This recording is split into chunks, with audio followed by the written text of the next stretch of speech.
Welcome to the CISSP Cyber Training Podcast, where we provide you the training and tools you need to pass the CISSP exam the first time.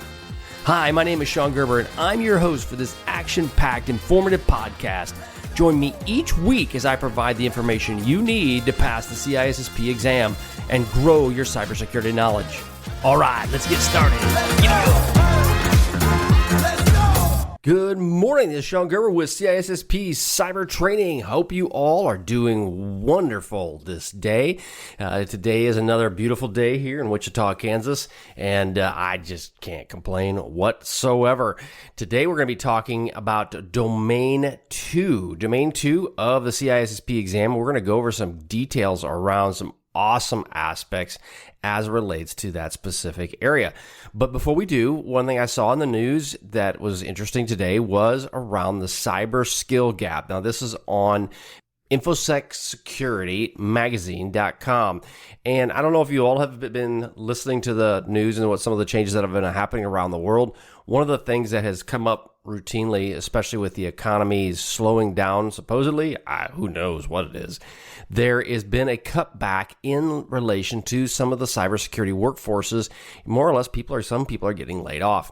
Now, this is interesting in the fact that they're getting laid off, but they're not really going to have to wait long to get a job, because I was reading this article talks about how that's basically about 4 million people are looking for a job. There's basically 4 million roles open around the globe for cybersecurity. So it's pretty amazing that you could basically leave a job and then just get one picked up pretty quickly. However, that being said, you obviously have to go through all the pain and suffering of trying to find a new role.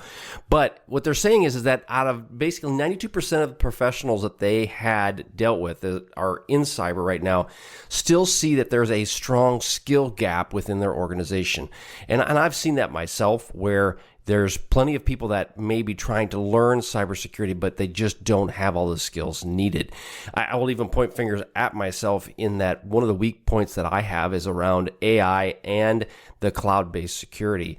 The good thing is there's other people that are much stronger than me that I work with that help me. But at the end of it is I feel strongly that there's just a huge gap between what I know and what I should know and what I actually know. But the bottom line is that they're having various cutbacks and layoffs are impacting each of the cybersecurity sectors. And I've seen this as well, is that there are companies that are either having to do hiring freezes, budget cuts, promotions and raises are getting freezed depending upon the economy and the business. And then there are obviously some layoffs.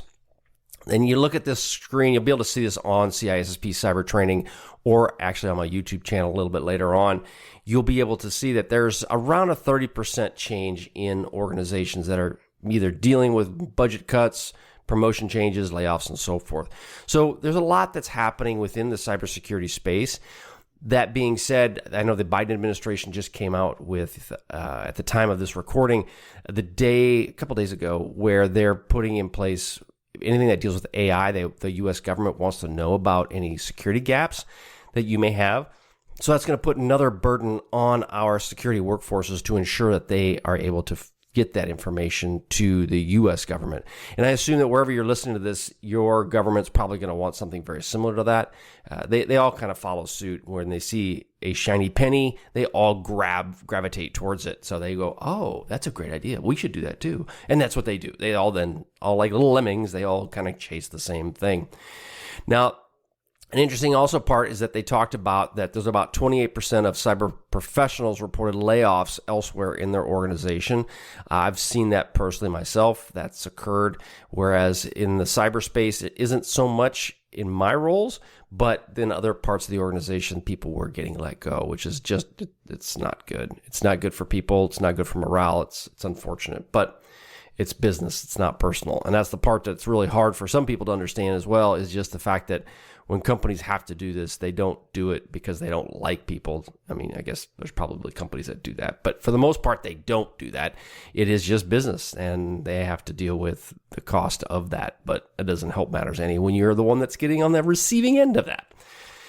Big thing comes into those insider threats they said are on the rise, and I've seen this personally myself, is that there's more folks that are trying to basically through their moonlighting options, through whatever it might be, are actually becoming a bigger threat for organizations. They're saying this is up close to 71% of the workload of people have increased. And so therefore of the people they've asked as it relates to this survey, 52% of them that responded said they've seen a significant increase in insider related events and incidents. So that's important that wherever you go with your CISSP, you need to make sure that you are focused on the insider threat issue. It will be a factor at whatever company you go work for. Doesn't matter how good the company is, there's going to be people that are going to take advantage of that. The last thing I want to kind of go through is the lack of AI skills. If you're studying for your CISSP, obviously you want to expand your career, you want to learn more things. Well, the AI piece of this is becoming a bigger factor. Now, one thing I read that I thought was good is the fact that you do as a cybersecurity professional, you're in a much better position than you think you are. You may not know all of the details around machine learning languages, but you will, based on your experience in security, you can do a really good job of helping mitigate some of the risks that it can be brought on by these different types of technologies. So you have the skills, the chops needed to be successful. But again, AI is a big factor in what's happening around the globe and what the changes that you're seeing. All right, that's all I've got. You can check out this article. Again, it's at Info Security Magazine, and it's about cyber skills and the overall gaps that they're seeing by James Cooker. All right, let's get started on today's lesson. Okay, so today in this podcast, we're going to be going over decoding the data rules that are associated with CISSP and around some of the guidelines that you might see through NIST. So we're going to basically get into what are data owners, what are asset owners, what are data processors, controllers, custodians, all of those pieces we're going to kind of walk through as it relates to the CISSP and things you need to be aware of. We're also, at the last part of this, going to be getting into the regulations that you may see as it relates to these different types of roles, so that you're aware of when you may deal with them. Because like GDPR, HIPAA, they all talk about these a little bit differently. Okay, so when you're dealing with these roles, it is important for you to define these in a good way, especially when you're dealing with any sort of aspect of your organization. And it's important that by doing this, that everybody understands the role that you're trying to accomplish with these specific data protections. And so as it comes down to, we're going to go into each of these, and I'll use an example of how this has been one in where I've seen in the past that has been a bit of a challenge, is that who actually is the data owner? Who is the person who is the administrator? Who is the custodian? And these terms, these are designed with the CISSP so that you have a consistent set of terms to talk about this within your organization. But when you get into companies, they will all talk about it a little bit differently. But I will tell you that in many cases, the data owner is probably the crux. It's the key factor that you need to really, truly understand. And you need to work through as a security professional within your organization. Who is the data owner specifically for the data that you're trying to protect? And then with the CISSP, this is really, really hard, or I'd say really hard. It's really challenging, and you need to make sure that as you're leading the overall data protection within your organization, people are going to look to you to give them guidance and direction in this space. So it's important for you to understand it. Hence, that's why it's taught in the CISSP, is because they feel you should need to know it. It's also called out in NIST, which is your National Institute of Standards and Technology. They will talk about the various data roles that you may experience. And it's a really good publication to walk you through the different data roles and how they would work within your organization. And it's all tied to the NIST Cybersecurity Framework. Now, that framework, as you guys are well aware, that is changing. They have made some modifications to it that will be occurring here in the near future. But bottom line is the NIST Cybersecurity Framework is a really good framework, no matter where you're at, what country you're in, and what geographical location you might be. Using that framework is very helpful. Now, there's many other frameworks out there that you can use, but I feel we kind of come back to this one mainly because the CISSP works very diligently in the NIST space. They do talk about the other frameworks that are available, but the primary one that is focused is the NIST Cybersecurity Framework. or 853. Okay, so we're going to get into the data owner. That's the first one we're going to start with. And I talked about just a little bit in the preamble of this. The data owner is probably one of the most important roles that I have dealt with personally as it relates to the CISSP, but also for my data protection environments. So as your data role, this is usually someone that's high ranked within your organization.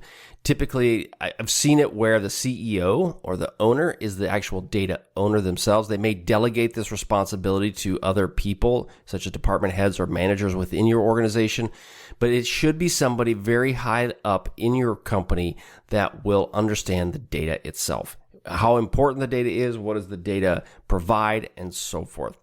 Now, the responsibility around this person is they will determine how sensitive this specific data is, and they will help you in determining the confidentiality, integrity, and availability requirements of this specific data. Now, what you're going to have to do when you talk about data with this person is you're also going to have to help them understand where is this data stored, because you may end up having a different protection mechanism of this data depending upon its location. And what I mean by that is it in a SaaS environment? Is it going to be within your business environment? Is it going to be in your manufacturing environment? Those are areas you're going to have to be aware of when you go and talk to this person, whoever this person might be. They need to have the approving access or the approving authority for determining what happens with this data itself. So this is a problem I've seen time and again, is that there is no real defined data owner, and therefore when you need decisions made around its protection, there's nobody there to actually prove it, because nobody knows that they have the decision rights to do that specific challenge. So it's important for you as a security professional to make sure that you define this right out of the get-go, right out of the beginning. Who is this data owner? Now, this also aligns with what the NIST Cybersecurity Framework talks about, how identifying and protecting is an important factor in that framework. And by defining who this data owner is, you can identify and also protect the functions specifically defined as data classification and the control mechanisms that are defined around this specific person as well. Now, we're going to get into some key responsibilities of a data owner. And you may see this when you're in your CISSP. You may get the question of what is the most important role that this person does, or what is one of the key responsibilities that this person may do. So here are some key responsibilities of this data owner. Now, keep in mind, as I tantalize you, right, that I'm going to dig deeper, but then I stop and I wait. Oh no, not yet. No, the thing is that you want to make sure that as you're taking the CISSP exam, many of these responsibilities that I'm going to talk about with the data owners, the asset owners, and so forth, they're very similar. So you need to use a constructive thought process as you're reading these questions to really understand what they're asking for. So the key responsibility of a data owner is, one, obviously the classification of the data, understanding how to define the data's classification from a sensitivity, confidentiality, and potential business impact to the organization. So, right, as an example, it could be where they determine if it's public, internal, top secret, secret. They're the person or persons, it may even be a committee that make that decision, but they're the ones that will do that. They also will help you with access controls. They help set the permissions and the sharing protocols for the data. As an example, if you're sharing data outside your organization, they may be the ones that help you to determine what should be shared and what should not be shared. Lifecycle management, they determine the life cycle of when the data is created, how long is the data saved, and then the deletion aspects around the data, how long it should be retained. They are the people that will help with the overall lifecycle management of it. They also will ensure that there's some regular auditing and monitoring of the data. Now, you may end up dealing with the data owner. They may not realize they should do this. You, as a security professional, may need to come to them saying, hey, we need to look at this aspect or this application, and we need to audit it to ensure that the data is properly protected. They would then give the go ahead to go do that. And then regulatory compliance. Their responsibility is to ensure that the management they comply with all the laws and the regulations tied to the protection of this information. Now, this information could be proprietary information like intellectual property, or it could be individuals' personal data. You'll deal with this if you're in China. I deal with the PIPL, which is a Personal Information Protection Law. You will have to deal with that as if you're sending data outside of China as a country. So it will be the data owner's responsibility to ensure that this meets this requirement. Now, to keep in mind, they may end up looking to you as that person. You may become the de facto data owner, and just keep in mind that is not your role. You need to have someone defined to specifically do that. Asset owners. Now, the asset owner, it has a broader responsibility over the entire asset. And this could be a physical device, could be software, or it could be the data itself. Now, their responsibility is to maintain the overall asset inventory. This includes all hardware, software assets, etc., and they are responsible for any sort of bringing on anything, acquisitions, maintenance, or decommissioning of the assets themselves. Now, keep in mind, this could be delegated. Again, a lot of this is delegated in many cases to IT, but you as an IT professional need to make sure that there is somebody that as physical control, it's in their we call it the RRNEs, and their responsibilities, expectations, and their role, responsibilities, and expectations. They need to make sure that that is defined in there for them. But again, it should be defined to one specific person. It should not be to the IT person unless you're an IT organization. It needs to be someone within the business. This is tied well into NIST and how it works. There's also as it relates to the asset owners, this is mainly concerned with the identify aspects of the cybersecurity framework. So when you're dealing with the data owner or the asset owner, this is where it falls specifically with identify. Now, the key responsibilities of asset owners, obviously identification and inventory, knowing what you have within your organization. This could be hardware, software, again, data assets as well.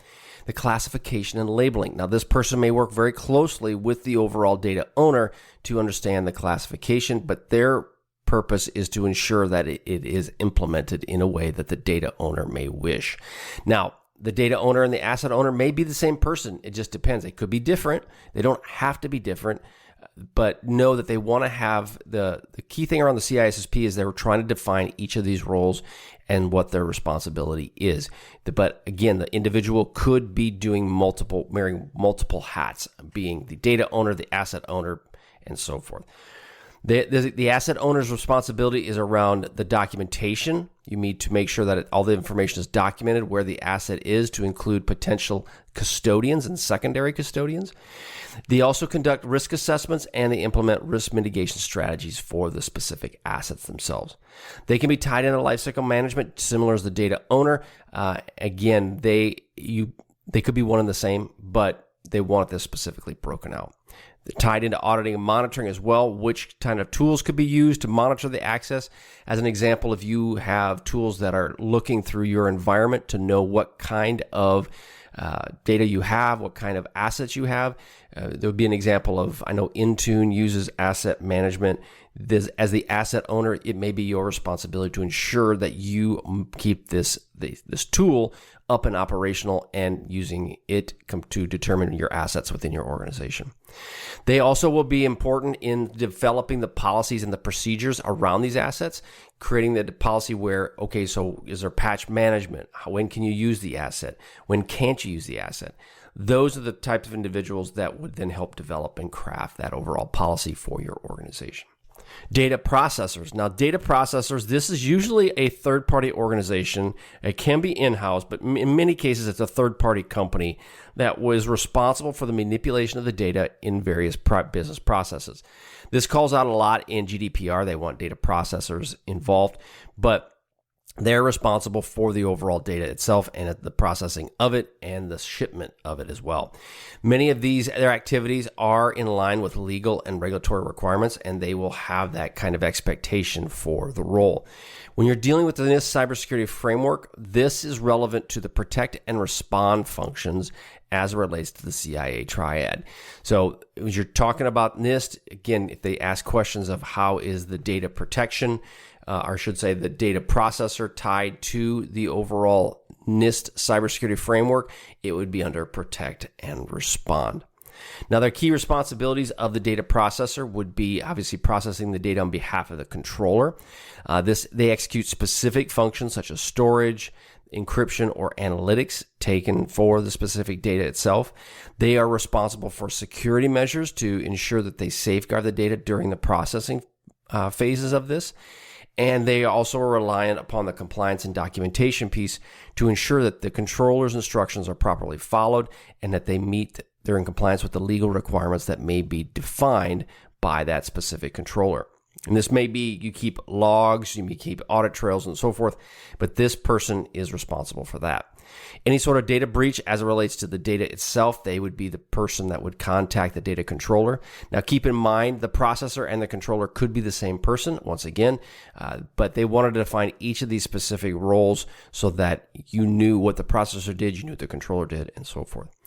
And then they could deal with also due diligence around the contractual reviews that you may see related to the overall data processing.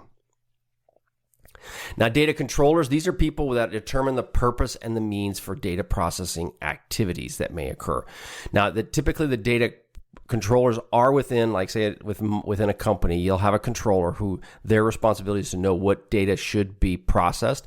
They will then send that to a processing third party, and that processing third party will manage the data and basically process it. Now, again, like I said before, you can have the controller and the processor as the same person within your organization. It just depends how you've defined that role. But in many large companies, the controller and the processor will be different. The detailed responsibilities around a controller is, again, data collection methods, how will the data be collected, and then any privacy laws that they have to follow and maintain. The controller will be tied to those specifically. When you're dealing with the cybersecurity framework itself, this aligns, the controller aligns with the identify and protect functions similar to the processor. Now, the key responsibilities, obviously, of the data controllers we talked about earlier, they are the data protection methods and privacy compliance. They're also determines the purpose and means, and they decide how and why the data processing activities are occurring. They'll determine the overall purpose of the collection, such as market research, customer service improvement, and so forth. We talked about the privacy. They will be ensuring that they has privacy by design. It's a term that you'll hear again, and you probably will read it in your CISSP exam, is privacy by design. And that approach is to development of all new systems that are being created. You develop them with the privacy in mind and ready to go. Again, compliance, they will ensure that they follow it as it relates to GDPR and CCPA, and then the data subject rights as well of what is a data subject and what is their right for access, what is their right to collect and delete their data. And then contract management, obviously they will come along and make sure that the contracts are properly in place. Data custodians, these are technical experts that are tasked with the day-to-day management of the data. They ensure the data owner's policies and guidelines are implemented, and they're the ones that will basically do a lot of the heavy lifting as it relates to the data itself. They'll make sure that the security controls are implemented, and they will conduct regular audits. Now, the key question around is, can the processor, custodians, and controllers all be the same person? It just, like I said before, they can be. Typically, they will be separated, but they can also be together under one specific role, depending on the size of your company. Now, as it relates to the framework itself, the NIST Cybersecurity Framework, the custodians are the folks that implement. They do the implementation part of the phase, and they put everything into practice. Some of their responsibilities will fall around data storage and backup, data security, access management, compliance, data maintenance, and then also retrieval and recovery. So they have a lot of different responsibilities that go into this. So from the point of ensuring that backups are done, they're available for people to use. The overall security is in place around encrypting of the data, and then they ensure that the patches and updates are done as well. Now, what is an administrator? An administrator, these are individuals with special access permissions that are responsible for the technical health of the system itself. So you have the administrator who can make sure that the systems are up and operational. They ensure patches are updated. They may work with the overall data custodians to ensure that this is done. They also have access control management. They will make sure that only authorized people can access these systems, and they will be the ones that will provide those roles to them. Now, some key responsibilities around administrators you may run into would be the system configuration, user management, monitoring and auditing, software management, and then resource allocation. And what do all those mean? Well, when you're dealing with system configuration, it could be configuring the system settings and network that ensures that you have proper software that's installed. They may do that for you. They may be the ones that set up all the new users within your organization. You may have an automated system that does that for you, but this person would then ensure that that automated system is actually meeting the requirements that you want. They will ensure that there's auditing and the logs are done, and there's auditing and monitoring that are set up, and then as well as the resource allocation to ensure that they have the proper systems that can ensure that these systems are running correctly. So as an example, if you have it in AWS, you would ensure that the systems that are being housing or managing this data, that they have the proper CPU, the proper computing power to allow that to occur. They also would be somebody within the incident response place of you're dealing with an administrator. They would be tied into incident response and how you would deal with an overall security incident if it would to occur within your organization. Now we're going to get into users and subjects. These are end users who interact with a system and the data, but do not have a role in defining how the data is protected or processed. Now their overall responsibility, obviously the user or the person that is doing this, is they must adhere to the organization's acceptable use policy, which basically means what is acceptable use for this data itself. And as a security professional, you should have an acceptable use policy in place. So it's important that as the user, they follow these. Now, this could be down to responsibilities would be around authentication and authorization. They ensure that they're doing the right thing as it relates to passwords, smart cards, any of that specific logon information. They are properly handle the data and disseminate the data. They're not sending this information. If you have a policy that says do not send information that's business related outside of our organization, they're not doing that. They will take the awareness and training pieces, and this is important that they do have regular security awareness training and phishing tests. And then also they should be tied into the incident reporting that's available to them. They're also report any usage. If there's any issues that they are having problems with, they would be the ones that would manage that and would also report it to you. And it's important that you have users that understand the data protection policies within your organization, because if something goes outside of those protections, they inform you of it. I've had numerous cases where the data was maybe mishandled accidentally, and I've had users contact me saying, hey, this is what occurred. What do you recommend? And I've had to go through and help them with that situation. So the bottom line is that users, you need to be able to ensure that they understand their responsibility as it relates to the protection of the overall data itself. Now, I'm going to quickly go over some of the regulations you may see as it relates to data protections. And one thing to keep in mind is you can see more of this information at CISSPcybertraining.com, or you'll be able to see it on YouTube as well. But bottom line is that we're just going to quickly go over some of the regulations that would be tied to the overall data owner, the overall data roles that you may see within your organization. Obviously, GDPR deals with data controllers, data processors, and data owners. We talked about the data controller and the processors. It is their responsibility to ensure that there's lawful collection and processing of the data as it relates to GDPR. The owner's responsibility is they must approve and monitor the data collection that's occurring, and you're going to need to understand that within the CISSP, that to help you understand what are the best security measures to put in place in the overall protection of the data. As you're right in the United States, there's the Health Insurance Portability and Accountability Act. This is one thing where you will have to, as a CISSP, this is where the data owners and the data custodians are an important factor. They will deal with the classification of healthcare data, and the custodians is responsible for maintaining and securing of the data. Those are called out specifically within HIPAA itself. There's FISMA, which is the Federal Information Security Management Act. This is where asset owners and administrators are the key factors within that, and that's in the United States as well. They're responsible for inventory and the security controls of federal information systems. And this is a big factor, especially as relate to the CMMC, which is your Cybersecurity Management Maturity Certification. That is a key factor with understanding what are the overall asset owners and the administrator roles. SOX, this is Sarbanes-Oxley. This is another one that's in the United States, and you will see that within the CISSP. They may reference SOX.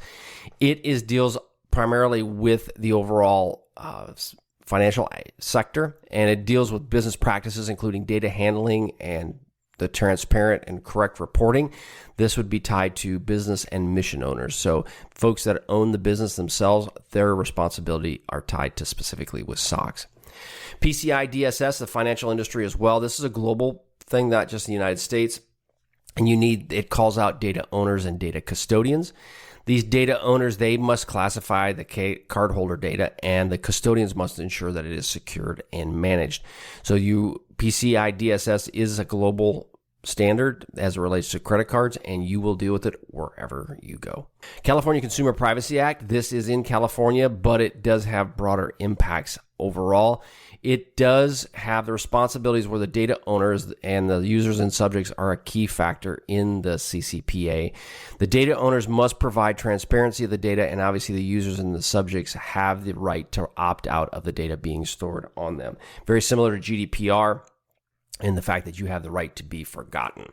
But the CCPA is one that it's in the United States and it's in California, but it does, in the United States at least, other states will look to California for guidance on how they do business, and other countries may look to this as well on how they want to protect their citizens. The Children's Online Privacy Protection Act, COPPA, this is for kids, obviously protecting kids online, and it's in the United States. But when I give you the United States different acts, many countries are looking to this to use it as well. I mean, there's no reason to reinvent the wheel. So they will use some of these acts that are defined in the United States when they define their own. I've seen that in China, and I've seen it in Europe as well. They all kind of share from each other. But this has specific roles around the guidance for data collection, especially for children under the age of 13. And so as a CISSP, you need to understand COPPA and ensure that you do have compliance to that within your organization. And the last one is PDPA, which is one I hadn't really heard of until I kind of dug a little bit deeper into this. This is in Singapore. This relates to the protection of personal data against unauthorized access or risks. This is where the data custodians and the data owners would be a big factor within PDPA. You will need to understand, not necessarily that it may not pull up the Singapore regulation, which I think you're going to see in future CISSP exams, more of these global regulations, because there's just more of them coming online. But it's important for you to be aware that if you get the Personal Data Protection Act, if you get that question and it's about in Singapore, you need to be able to, as a CISSP, understand. You may not know that act itself, but you need to understand what would you think it would be asking for. And obviously, Personal Data Protection Act would be dealing with personal data, which then will allow you to think of, okay, so how do I best protect that? And what are they actually looking for in the question? Okay, that is all I've got for you today. Hey, head on over to CISSPcybertraining.com. There's some great stuff out there for you. I'm actually looking to be making some changes to the offerings I have. I'm going to get a little bit more personal. I've had so much demand for some different areas that it's actually overwhelming me, and to the point of I'm actually going to limit some of my access that I have both to myself and provide a little bit more content for you all to be able to study for the CISSP. Going to take it to the next level where we're going to help you with your CISSP or your cyber career, and going to provide you some guidance around that. But it'd be very, very specialized, very niche, very specific people. And I'm only going to be offering a few of these coaching and cybersecurity mentorship programs every year. They're going to be very limited on what I can do just because of my time, and I want to be able to give whoever I'm working with the most amount of time I possibly can. So stay tuned. You'll see some more things coming around that. That's coming here very, very quickly. I should have that here within the next couple weeks, and you will be seeing some more on that. All right, hope you have a wonderful day, and I wish you the best with your CISSP studying and your CISSP testing, and it's awesome. You're going to get it done. I have no question about it. We'll catch you on the flip side. See ya.